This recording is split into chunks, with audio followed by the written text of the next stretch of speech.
തൃശ്ശൂർക്ക് പോവാണ്. സ്കോഡയുടെ അല്ല സ്റ്റിയറിങ്ങും ഇതൊക്കെ പോയിട്ടുണ്ട്. അപ്പോൾ എന്തായാലും ഡീറ്റെയിൽ ആയിട്ട് എല്ലാം പറഞ്ഞുതരാം. നമ്മൾ 2 വണ്ടി എടുത്തിട്ടാണ് പോണേ. അത് പറഞ്ഞുതരാം കേട്ടോ. എല്ലാം കഴിഞ്ഞിട്ട് ഡീറ്റെയിൽ ആയിട്ട് ഞാൻ പറഞ്ഞുതരാം. നമ്മൾ ഇറങ്ങാൻ പോവാണ്.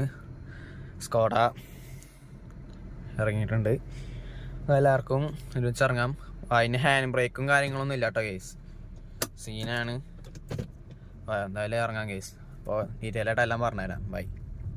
നമ്മൾ അവരുടെ ബാക്കിൽ എത്തിയിരിക്കുകയാണ്. സ്കോഡയ്ക്ക് നമ്മൾ ഷോറൂമിലെത്തിയിട്ടുണ്ട്. സ്കോഡ ഇട്ടിട്ടുണ്ട്. ഹോണ്ട സിറ്റി പുറത്ത് കിടക്കുന്നുണ്ട് കേസ്. ഇനിയിപ്പോൾ കാര്യങ്ങളൊക്കെ പറഞ്ഞിട്ട് നോക്കിയേക്കാം. നമ്മൾ പുറത്തേക്ക് ഇറങ്ങിയിരിക്കുകയാണ്. നീലന് ലേസ് വേണത്ര കേസ്. ലേസ് ഹോണ്ട സിറ്റി കിടക്കുന്നു. ലേസ് മേടിക്കാൻ ഗൈസ് കംപ്ലൈൻറ്റ് ആൾ കയറിയിട്ടുണ്ട്. ഇപ്പോൾ നമ്മൾ വന്ന ടൈമിൽ ലഞ്ച് ബ്രേക്ക് ആയിരുന്നു. ഇപ്പോൾ കംപ്ലൈൻറ്റ് നോക്കിക്കൊണ്ടിരിക്കുകയാണ്. സ്റ്റിയറിങ്ങിൻ്റെ കാര്യമാണ് ഇപ്പോൾ പറയുന്നത്. സ്റ്റിയറിങ് ഞാൻ കൊടുത്തിരിക്കും ഗൈസ്. നമ്മളെല്ലാം പറഞ്ഞ് സെറ്റാക്കി. ഇനി നമ്മൾ 2-3 ദിവസം കഴിഞ്ഞിട്ട് കാണാം. ചിലപ്പോൾ മിക്കത് ഒരാഴ്ച പിടിക്കും. അപ്പോൾ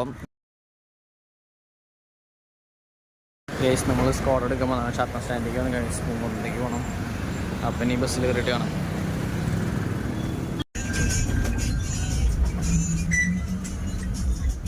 ഇറങ്ങി ഇപ്പോൾ കാർ എടുക്കാൻ വേണ്ടി നമ്മൾ നടക്കുകയാണ് ഗൈസ്. ഇനിയപ്പോൾ ഷോറൂമിൽ കാണാം ഗൈസ്. അങ്ങനെ നമ്മൾ എത്തിയിരിക്കുകയാണ് ഗൈസ്.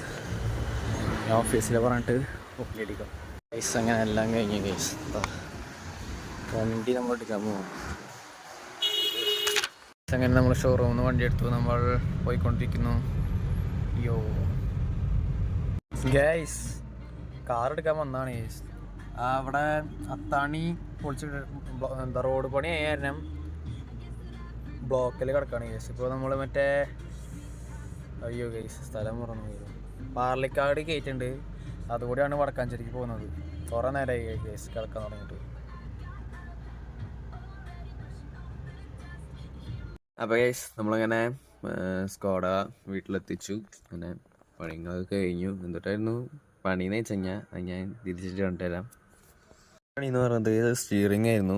സ്റ്റിയറിങ് നമുക്ക് ലൂസ് ഉണ്ടായിരുന്നു. അങ്ങനെ സ്റ്റിയറിങ് അപ്പോൾ റെഡിയാക്കി. പിന്നുള്ളത് ഗൈസ് ഈ ഇത് കണ്ട, ഇത് ഡിക്ക് തുറക്കണ സ്വിച്ചായിരുന്നു. അത് വർക്കാവുണ്ടായിരുന്നില്ല. അത് നമ്മൾ അതും റെഡിയാക്കിയിട്ടുണ്ട്. പിന്നെ ഉള്ളത് ഗൈസ് ഹാൻഡ് ബ്രേക്കാണ്. നമുക്കിങ്ങനെ ഹാൻഡ് ബ്രേക്ക് ഇടാൻ പറ്റുന്നുണ്ടായിരുന്നില്ല. അപ്പോൾ നമ്മൾ അതും റെഡിയാക്കിയിട്ടുണ്ട്. ഈ 3 കംപ്ലൈൻ്റാണ് ഉള്ളത് കേട്ടോ. അപ്പോൾ നമ്മുടെ ചാനൽ ലൈക്ക് ചെയ്യുക, ഷെയർ ചെയ്യുക, സബ്സ്ക്രൈബ് ചെയ്യുക. അപ്പോൾ അടുത്തൊരു വരുന്നതായിരിക്കും. ബൈ.